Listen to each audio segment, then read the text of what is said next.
Hello friends, नमस्कार। मेरे इस YouTube चैनल संभव में आप सभी का स्वागत है।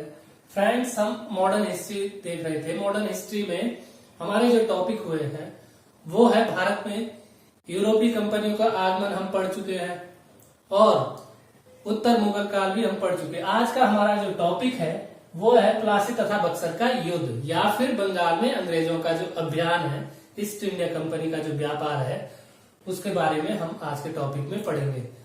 तो फ्रेंड्स, इसको पढ़ने से पहले हम देखते हैं कि 1707 में जब औरंगजेब की मृत्यु हो जाती है तो उनके जो उत्तराधिकारी होते हैं वो ज्यादा शक्तिशाली नहीं होते, मतलब वो बहुत कमजोर होते हैं, जिस कारण से भारत के विभिन्न क्षेत्रों में अलग अलग राज्यों की स्थापना होती है। ठीक है, उसी क्रम में बंगाल भी एक राज्य था। बंगाल जो क्षेत्र है वो काफी प्राचीन काल से ही समृद्ध रहा है।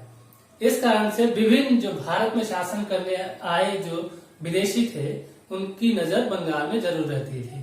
उसी क्रम में अंग्रेज भी अपने आप को बंगाल में स्थापित करना चाहते थे। उसकी शुरुआत होती है 1651 में। 1651 में उस समय जो वहां पर जो सूबेदार था शाह शुजा, वो क्या करता है, इनको पहली कोठी खोलने की अनुमति प्रदान करता है। ठीक है, तो इस तरीके से क्या होता है, अंग्रेजों की प्रथम कोठी बंगाल में स्थापित होती है। उसके पश्चात 1698 में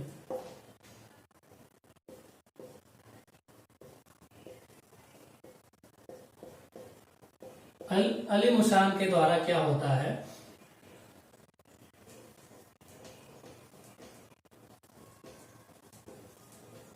सुल्तानाती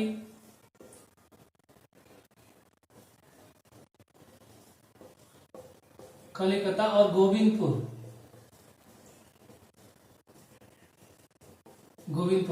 ये तीन जगह में इनको दीवानी प्रदान करता है। कौन? अली मुशान इनको दीवानी प्रदान करता है। किसको? ईस्ट इंडिया कंपनी को।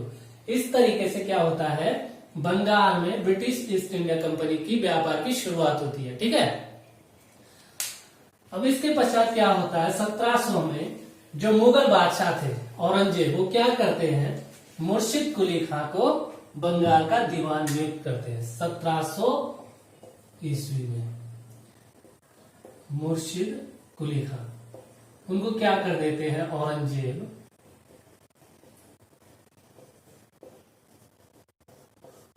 उनको बंगाल का दीवान नियुक्त कर देते हैं। ठीक है, 1700 में। 1713 में फर्रुखसियर जब गद्दी पर बैठते वो तो क्या करते हैं, 1717 में वो मुर्शिद कुली खां, जिनको की दीवान अभी तक बनाया था किसने, औरंगजेब ने, उनको वो वहां पर सूबेदार बना देते हैं। कब? 1717 में। तो इस तरीके से जो मुर्शिद कुली खां है वो बंगाल के पहले क्या बन जाते हैं, नवाब बन जाते हैं। ठीक है, आपका जो फर्रुखसियर है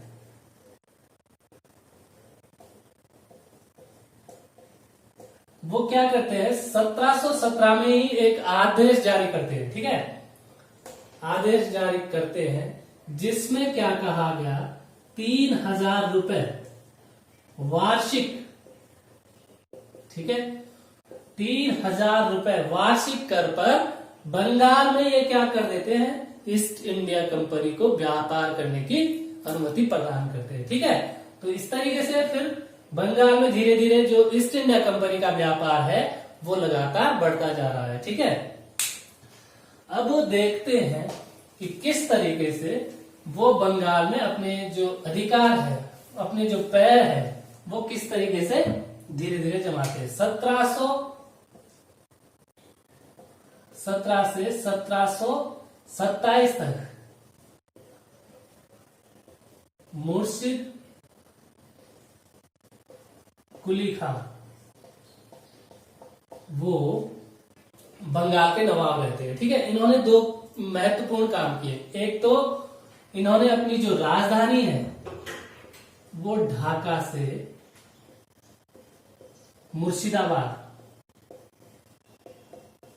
मुर्शिदाबाद स्थानांतरित किया। क्यों? क्योंकि जो औरंगजेब के जो पौत्र थे अली मुसान, उनसे इनके मतभेद थे। इस कारण से इन्होंने क्या करा, अपनी राजधानी को ढाका से मुर्शिदाबाद स्थानांतरित किया। दूसरा इन्होंने जो कार्य किया वो भूमि बंदोबस्त की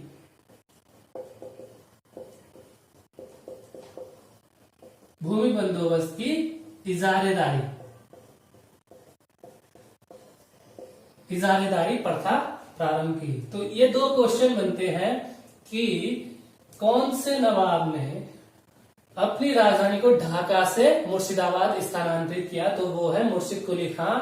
और भूमि बंदोबस्त की जो इजारेदारी प्रथा है या व्यवस्था है वो भी इसी के माध्यम से चालू की गई। अब 1727 में इसकी मृत्यु के बाद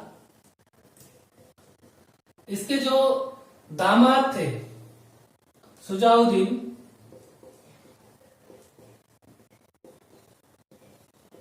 वो क्या बन जाते हैं, बंगाल के नवाब बन जाते हैं। ठीक है, 1727 से ये 39 तक रहते। इन्होंने क्या करा, अलवर्दी खां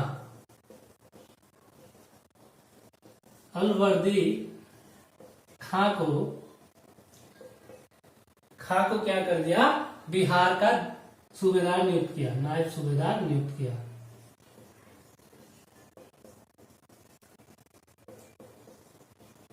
ठीक है, किसने, सुजाउद्दीन ने एक काम किया कि जो अलवर्दी खां थे उनको बिहार का नायब सूबेदार नियुक्त किया।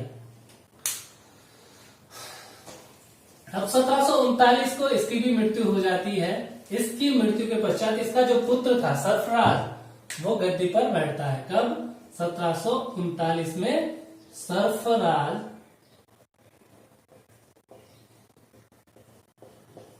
वो गद्दी पर बैठता है। ठीक है, जब ये गद्दी पे बैठता है तो 1740 में जो अलवर्दी खां है वो बिहार में क्या कर देते, इनके खिलाफ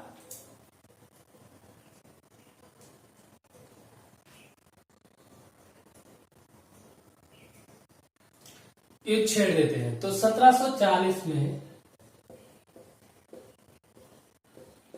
गिरिया नामक जगह पे इनका युद्ध होता है जिसमें कि सरफराज मारा जाता है। ठीक है, और अब अलवर्दी खां गद्दी पर बैठता है।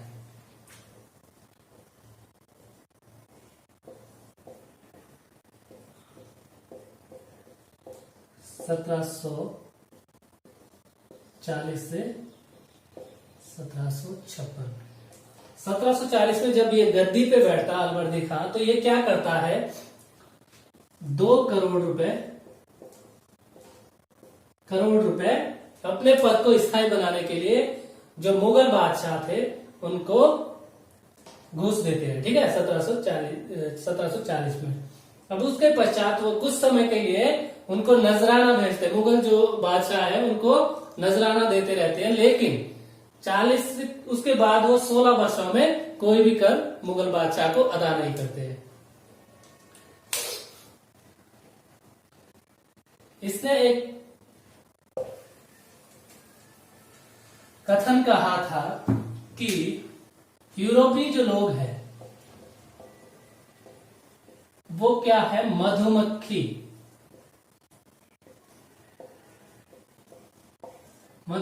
के छत्ते से उनकी तुलना करी। इन्होंने कहा कि यूरोपीय जो लोग हैं वो मधुमक्खी के छत्ते की तरह, अगर आप इनको छेड़ोगे नहीं तो ये क्या देंगे, आपको शहद देंगे, लेकिन अगर आप इनको छेड़ोगे तो ये काटते भी है।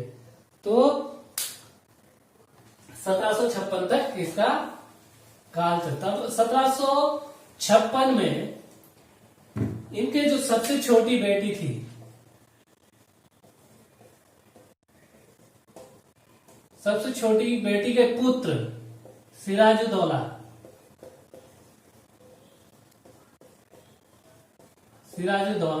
वो गद्दी पे बैठते हैं 1756 से 57। ठीक है, जब ये गद्दी पे बैठते हैं उस दौरान एक घटना घटित होती है। घटना मतलब उस समय यूरोप में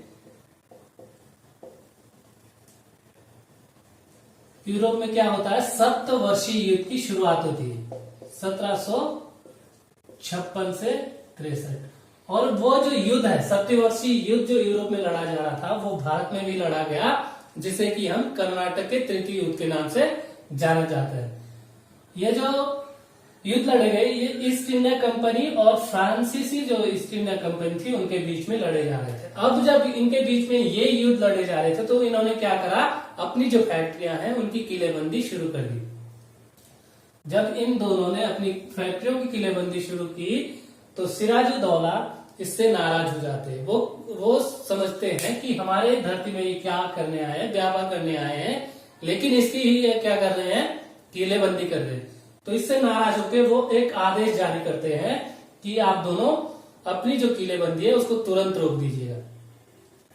अब फ्रांसीसी जो थे उन्होंने तो इनके आदेश को मान लिया, इन्होंने अपनी किलेबंदी को रोक दिया, लेकिन जो ईस्ट इंडिया कंपनी है उसने किलेबंदी को नहीं रोका, वो अपनी किलेबंदी को जारी रखते, जिससे नाराज होकर सिराजुद्दौला क्या करते हैं, 4 जून को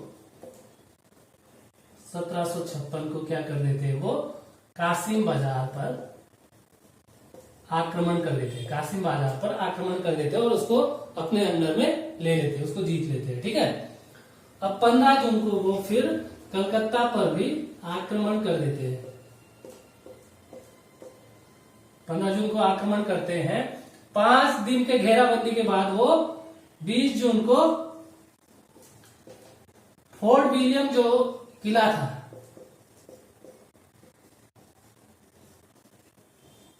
उसको जीत लेते हैं। 20 जून को फोर्ट विलियम किले को जीत लेते हैं। ठीक है। अब इसी दौरान एक घटना घटित होती है जो कि महत्वपूर्ण है, यानी कि उस समय जो अंग्रेज अधिकारी था हॉलवेल,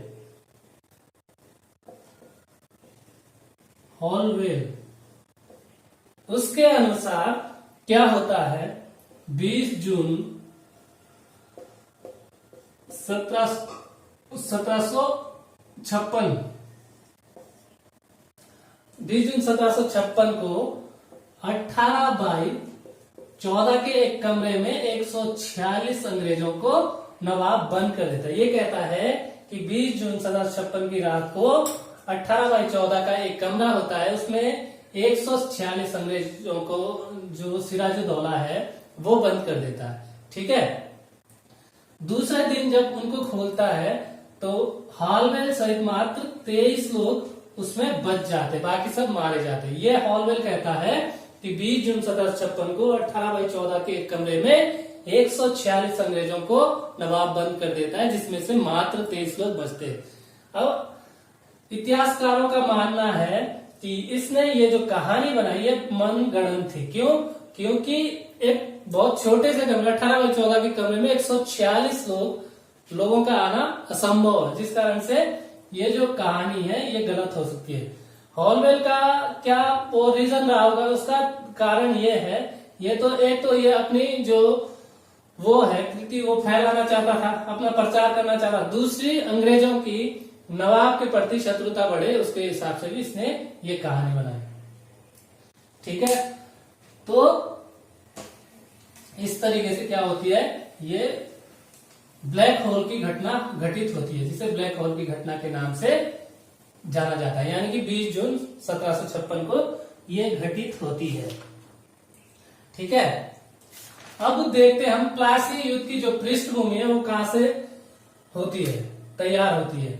सबसे पहले जब मद्रास में बैठे क्लाइव को यह पता चलता है कि बंगाल वो हार चुके हैं, तो वाटसन और क्लाइव के नेतृत्व में अंग्रेजी सेना क्या करती है, बंगाल की ओर कूच करती है। यहां पर मानिकचंद नाम के व्यक्ति को घूस देकर ये क्या कर देते हैं, 2 जनवरी 1756 को कलकत्ता पर फिर से अधिकार कर लेते। किसके सहायता से?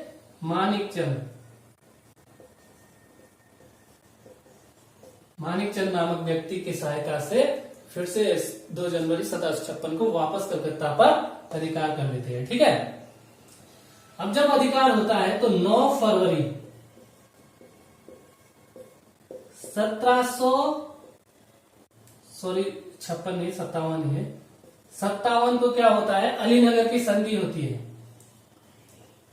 अलीनगर की संधि।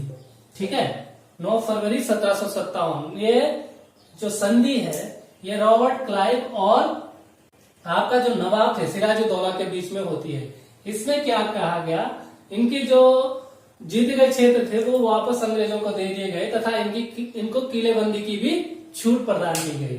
अलीनगर जो है वो नवाब के द्वारा कोलकाता का नया नाम रखा गया था जिसे अलीनगर कहा गया। ठीक है, तो इस तरीके से क्या होता है, 9 फरवरी 1757 को अलीनगर की संधि के माध्यम से क्लाइव और नवाब के बीच में समझौता होता है। अब 13 मार्च 1757 को क्या होता है, रॉबर्ट क्लाइव और जो वॉटसन है वो फ्रांसीसियों से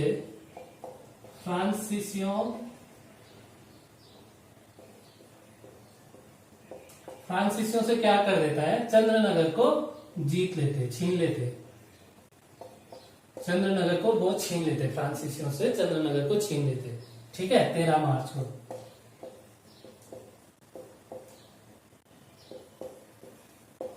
जब वो इनसे चंद्रनगर को छीनते हैं तो नवाब को ये अलीनगर की जो संधि हुई थी उसकी अवहेलना मानते हैं, नवाब इनसे नाराज हो जाते हैं। अब जब नवाब इनसे नाराज हो जाते हैं तो रॉबर्ट क्लाइव क्या करते हैं, उनके विरुद्ध षड्यंत्र रचना शुरू कर देते हैं। इसके लिए वो क्या करते हैं, उनके जितने भी विरोधी हैं उनको अपने तरफ मिलाना शुरू कर देते। इसमें अमीचंद्र नामक जो भारतीय एक अमीर व्यक्ति था, धनी व्यक्ति था, उसको उसने माध्यम बनाया, जिसके माध्यम से मीर जाफर जो नवाब का जो सेनापति था, मुख्य सेनापति था, मीर जाफर और यार लतीफ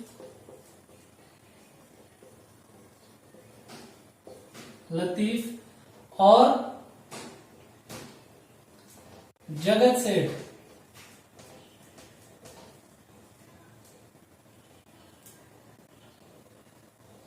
इन तीनों को इसने अपने पास बुलाया और इनसे समझौता करा। मीर जाफर को इसने क्या कहा कि जीतने के बाद बंगाल का नवाब की इसने वो दी कि आपको बंगाल का नवाब बना दिया जाएगा। ठीक है, तो क्या होता है, अब इनके बीच में जो कटुता है अंग्रेज और नवाब के बीच में वो लगातार बढ़ती जाती है, जिस कारण से क्या करते हैं, 23 जून 1757 को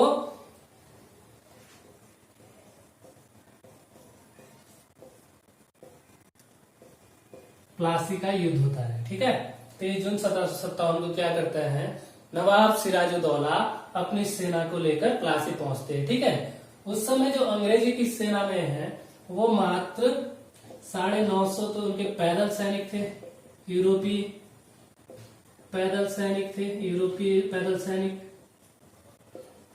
100 तोपची ये भी यूरोपीय थे, और 50 नाविक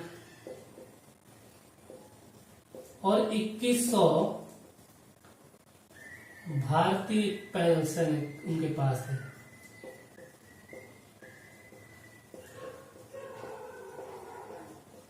भारतीय पैदल सैनिक उनके पास थे, जबकि अगर नवाब की बात करें तो नवाब की सेना में 50,000 सैनिक थे।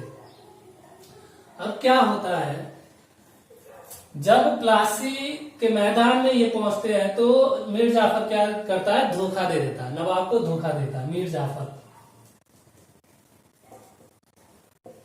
कहा जाता है कि जो प्लासी का युद्ध है वो बिना लड़े ही रॉबर्ट क्लाइव ने जीत लिया था।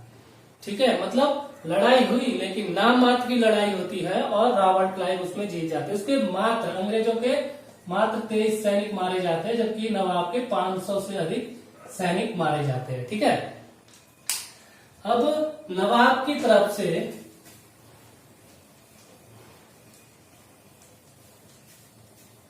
मीर मदान और मोहनलाल तथा कुछ फ्रांसीसी सैनिक लड़ते हैं। नवाब की तरफ से कौन लड़ते हैं, मीर मदान और मोहनलाल वो नवाब की तरफ से लड़ते हैं। ठीक है, मीर मदान युद्ध में मारा जाता है, लेकिन नवाब सिराजुद्दौला वहां से भागने में समर्थ रहता है और मुर्शिदाबाद चला जाता है। ठीक है, मुर्शिदाबाद चला जाता है, जिसमें कि जब वो मुर्शिदाबाद जाता है तो मीर जाफर का जो लड़का था मीरन वो मोहम्मद बेग से इसकी हत्या करवा देता है, सिराजुद्दौला की हत्या करा देते हैं। मीरन मोहम्मद बेग से क्या करवा देता है, सिराजुद्दौला की हत्या करा देता है। तो इस तरीके से क्या होता है, रॉबर्ट क्लाइव प्लासी के युद्ध को जीत लेता है, जो कि बंगाल में अंग्रेजों की पहली जीत थी, जिससे कि वो बंगाल में अब व्यापार करने के लिए स्वतंत्र थे। अब उनका शासन बंगाल में शुरू होता है। ठीक है, इस युद्ध के पश्चात क्या होता है, मीर जाफर को इन्होंने नवाब बना दिया और 24 परगने की जो दीवानी है वो कंपनी को दी गई। यानी कि कंपनी को अब क्या हो गया, व्यापार का मौका यहाँ पे मिल गया, यानी कि व्यापार से इनको लाभ होने लगा। और 50 लाख नवाब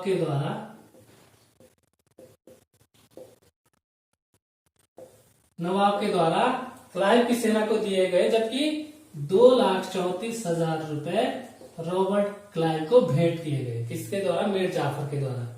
ठीक है, अब मीर जाफर जो है वो 1757 से 1760 तक नवाब रहता है, 1757 से 60 तक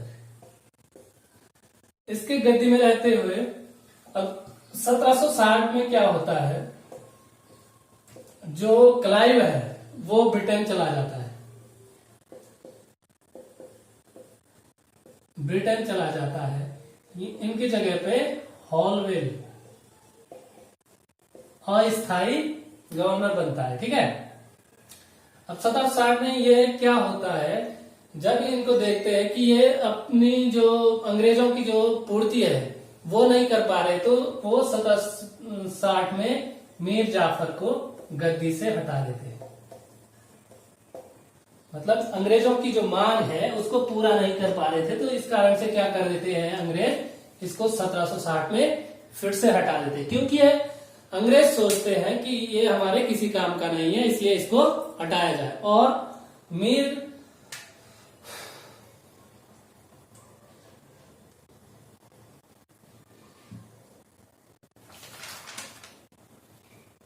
अब मीर जाफर को 1760 में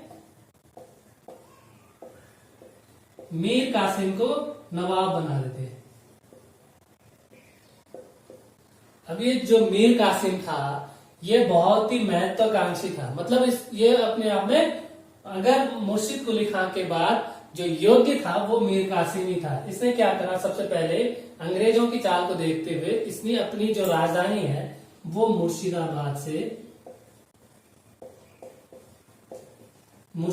से मुंगेर स्थानांतरित कर दिया, मुंगेर। ठीक है, सबसे पहले इसने क्या करा, मुर्शिदाबाद से अपनी राजधानी को मुंगेर स्थानांतरित करा।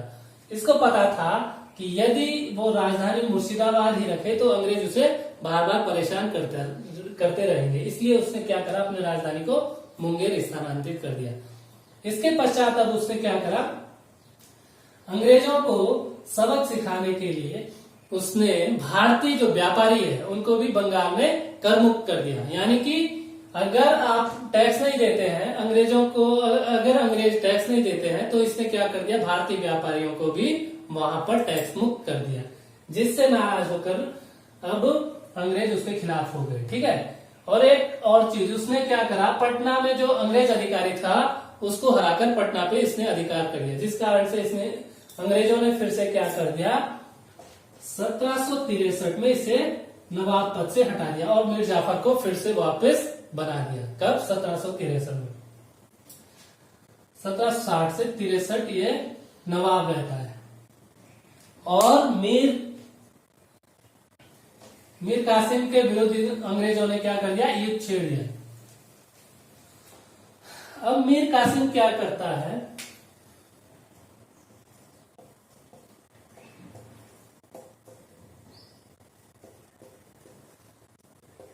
महत्वाकांक्षी तो ये था ही। तो ये अवध का जो नवाब था शुजाउद्दौला, उसके पास चला जाता है।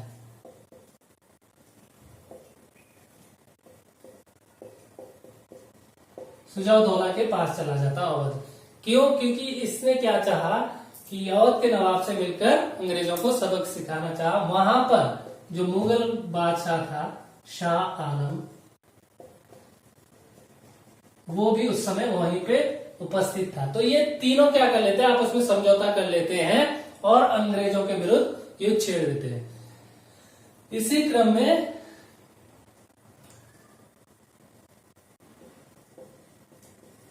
23 अक्टूबर 1764 में ये क्या करते हैं, अपने तीनों जो लोग हैं वो बक्सर के मैदान पे इकट्ठा होते हैं। 23 नहीं, 22 अक्टूबर 1764 को बक्सर नामक मैदान पे इनकी तीनों संयुक्त सेना इकट्ठा हो जाती है। बक्सर नामक मैदान पे तीनों की जो संयुक्त सेना है वो इकट्ठी हो जाती है। अंग्रेजों की सेना का जो नेतृत्व है वो हेक्टर मुनरो कर रहे थे। मुनरो, ठीक है। 22 अक्टूबर 1764 को क्या हो जाता है, बक्सर का युद्ध हो जाता है, जिसमें कि इनकी जो तीनों की जो संयुक्त सेना थी, एक तो आपका मीर कासिम, दूसरा शाह आलम, तीसरा था शुजाउद्दौला।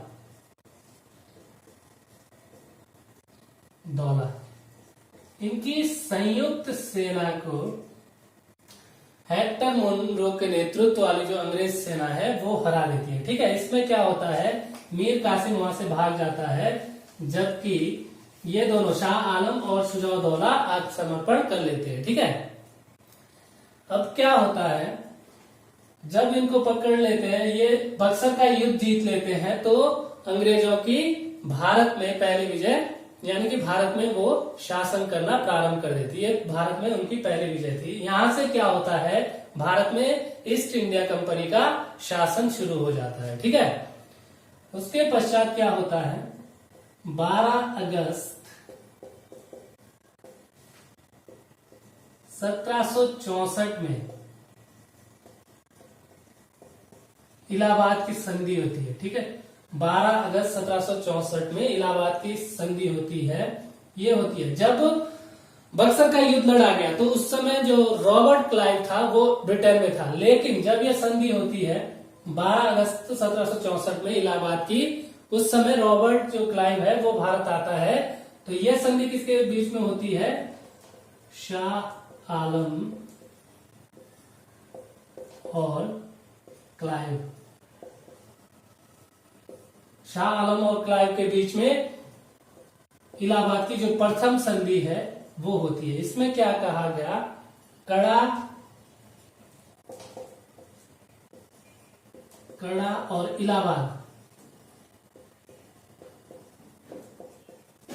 इलाहाबाद को अवध के नवाब से लेके ब्रिटिश ईस्ट इंडिया कंपनी को दिया गया। मतलब इसकी दीवानी ब्रिटिश ईस्ट इंडिया कंपनी को दी गई। दूसरे जो शाह आलम है वो अब 26 लाख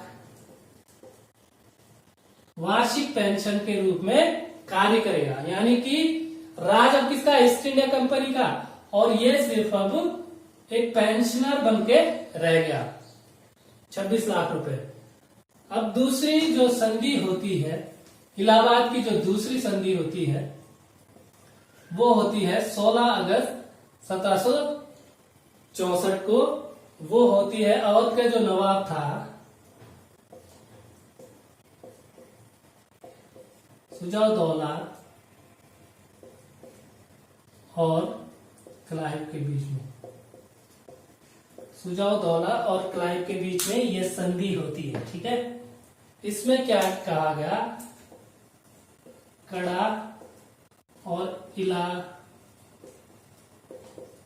इलाहाबाद को छोड़ के बाकी सब इनको दे दिया गया, अवध वापस लौटा दिया गया और जो चुनार का किला है,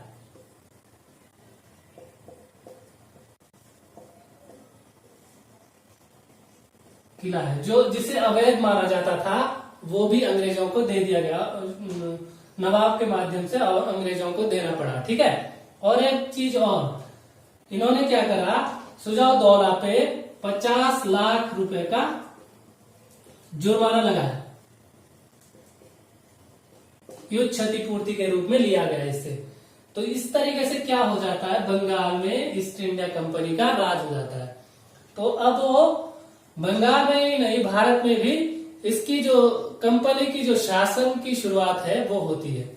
तो इस तरीके से ये हमारा बंगाल विजय जो है अंग्रेजों का, वो समाप्त होता है। आगे की क्लास में हम देखेंगे मैसूर सिख, आंग्ल सिख युद्ध। तो आगे मिलते हैं। धन्यवाद।